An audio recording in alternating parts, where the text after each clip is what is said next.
Nu blir det comfort food. Min pappas lättlagade, helt underbara, gräddiga köttfärssås.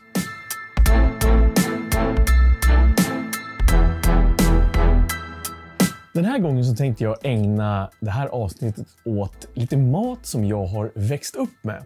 Och det blir inte thailändskt utan det blir faktiskt min pappas gräddiga köttfärssås. Och det finns ju otroligt många varianter av just köttfärssås. Och det jag brukar stöta på i såna matgrupper är ju att de som har grädde i sin köttfärssås, det blir ett jädra liv för att i en riktig köttfärssås då har man inte grädde. Men jag tänker så här, vadå har man inte grädde i en köttfärssås? En bolognese är en köttfärssås, men en köttfärssås behöver inte alltid vara en bolognese. Och precis så är det med min pappas köttfärssås. Den har nämligen två huvudkomponenter som jag ser det. Och de två är lika viktiga. Sen kommer ju grädden också som rundar av allting. Men den viktigaste komponenten förutom köttet, det är lök. Och det ska vara mycket lök. Det ska i princip vara lika mycket lök som det är färs. Sen kommer vi till nästa moment. Löken ska vara väldigt, väldigt finhackad. Det ska bli en del av ätupplevelsen. Det är i princip så att de kornen som blir av köttfärsen när man steker den ska vara lika stora eller små som den löken. Så här är det otroligt viktigt att löken finhackas ordentligt. Sen är det otroligt viktigt också att man steker löken väldigt, jag ska inte säga länge, men noga höll jag på att säga, så man får den här Maillard-reaktionen. Man bryner löken riktigt mycket. Inte som man bränner den, men den ska få färg. Det är också en del av hur man bygger upp smakerna i den här ändå väldigt enkla köttfärssåsen. Så att bryn löken ordentligt. Sen kommer vi till köttet. Samma sak här. Köttet ska stekas ordentligt. Det ska få en yta, så mycket yta som möjligt på alla de här små kornen som blir av köttfärsen som ändå är finfördelad. Och det kommer precis som med löken också ge smak till helheten. Och det är egentligen bara de två huvudkomponenterna i den här rätten. Så att jag kommer från en matfamilj och pappa var ju är fortfarande journalist, men jobbade som journalist och matjournalist hela sitt yrkesverksamma liv. Och det gjorde också att den maten som lagades hemma var väldigt vällagad. Men ibland ganska enkel, som den här rätten. För att det här är en otroligt enkel vardagsrätt som man slänger ihop riktigt snabbt. Och man är lite flink i fingrarna när man hackar upp löken. Men när man har fräst allting göttigt så är det också väldigt, väldigt viktigt, tycker jag, att man deglaserar pannan ordentligt. För att det är här man får ur de här smakerna som fastnar i stekpannan. Och det blir också en liten vätska i själva såsen.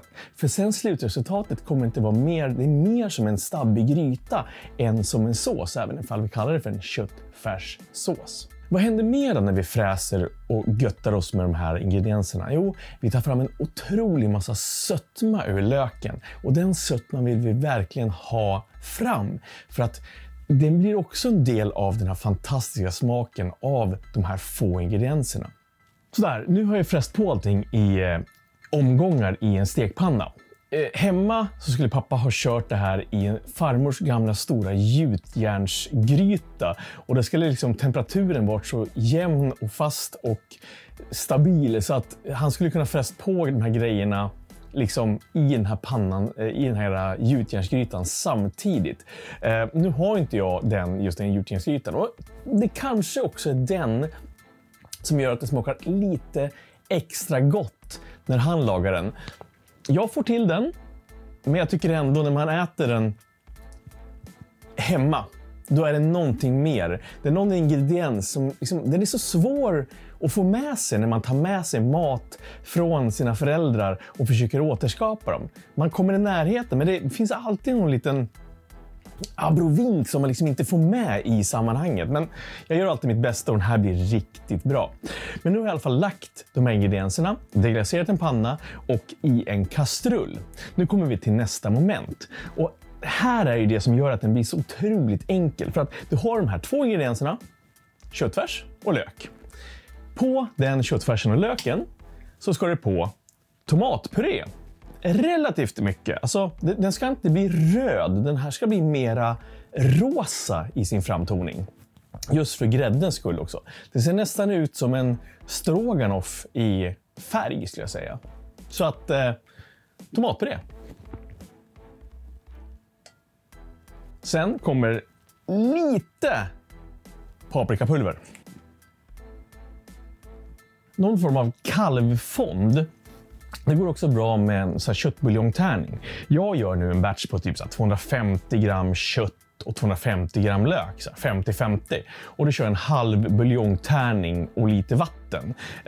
Så att det är liksom det som kommer ge också lite bas, så lite ryggrad i själva rätten. Men det går bra med flytande buljong eller hemmakokt också för den delen. Det var länge sedan jag satt en kalvbuljong eller en nötbensbuljong, så det borde jag faktiskt göra.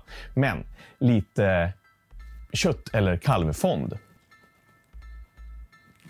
Så där, nu fräser vi ihop de här ingredienserna och sen ska vi på med grädde och låta den koka ihop. Smaka av med salt och peppar och sen är den i princip klar. Alltså är inte det här typ den enklaste, nästan, alltså snabbaste, men den är väldigt, väldigt snabb. Väldigt, väldigt enkel och väldigt, väldigt god. Så nu avslutar vi den här.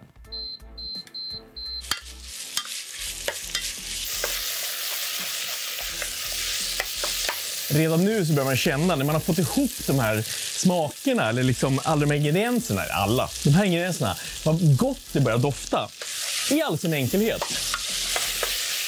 Ibland när jag får grädde över, för jag använder inte kopiösa mängder grädde i min matlagning, så fryser jag in grädden. Alltså det blir otroligt bra att använda sån här vakuumpåse eller vakuummaskin. Så vad brukar jag göra? Att jag fryser in själva det som är kvar i gräddpaketet, så att det blir som en liten klump. Sen så bryter jag bara bort förpackningen och vakuumförpackar den. För sen när jag liksom tar ut den så har jag ju en bra dispenser för grädde. Så vad man kan göra då, det är helt enkelt att man tar loss så att grädden är fri från toppen. Klipper bort en topp. Så har du liksom en hällpip, så kan du liksom mata ut grädde ner i maten helt enkelt från den här påsen. Lägga en ny spärr med vakuummaskinen och frysa in den igen. För att det här blir inte dåligt vare sig du tinnar upp den eller fryser in den igen då. Plus att ju tunnare det här blir, ju snabbare kommer du kunna frysa in det. Så att i med grädde.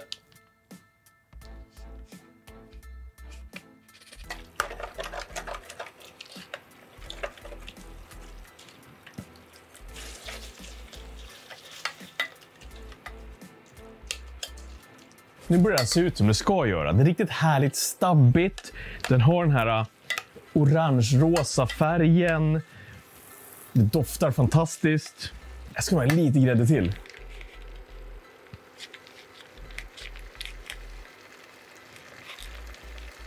Och jag lovar dig, den här kan man liksom använda till så otroligt mycket sen. Jag menar, att göra en snabb fusk-lasagne om man inte vill hålla på med bechamel. Du bara kokar upp, eller rätt sagt, du gör den här såsen. Du slänger upp den i en form tillsammans med lasagneplattorna och du har en fantastisk lasagne snabbt. Otroligt gott dagen efter. Att bara lägga på mackor med lite ost på bak över ugnen, så har du så här fantastiska köttfärsmackor. Jag har liksom haft det här på pizza. Alltså en otroligt god bas med en sån otroligt enkel köttfärssås. Nu smakar vi av den här och ser om det behövs salt och peppar. Salt och peppar behövs.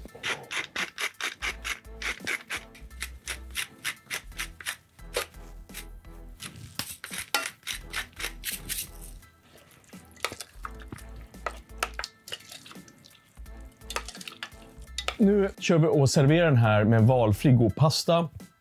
Hemma så fick vi alltid spaghetti. Jag kommer köra någon annan variant. Jag hittade någon bönpasta som jag tyckte är lite trevlig. Men vi lägger upp den här och sen smakar vi av den.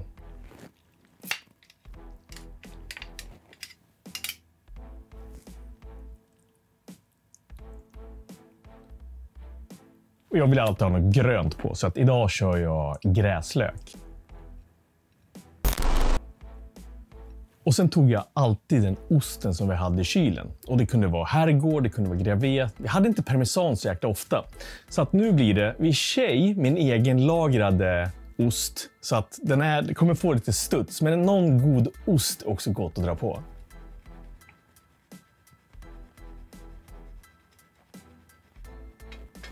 Och sen mitt egna lilla tillskott. Det är lite olivolja bara rakt på den. Och så svartpeppar. Så där har vi den. Pappas gräddiga köttfärssås. Det här ska bli så gott. Så där, nu kommer jag få barndoms-flashbacks, vill jag lova. För det här är så jäkla gott. Och nu var det faktiskt riktigt länge sedan jag lagade det här.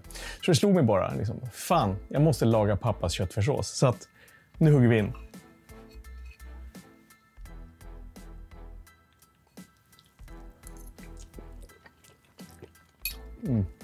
Det är något alldeles speciellt med den här lena, gräddiga såsen, sötman från löken, de här köttiga smakerna från det hårt brynta köttet.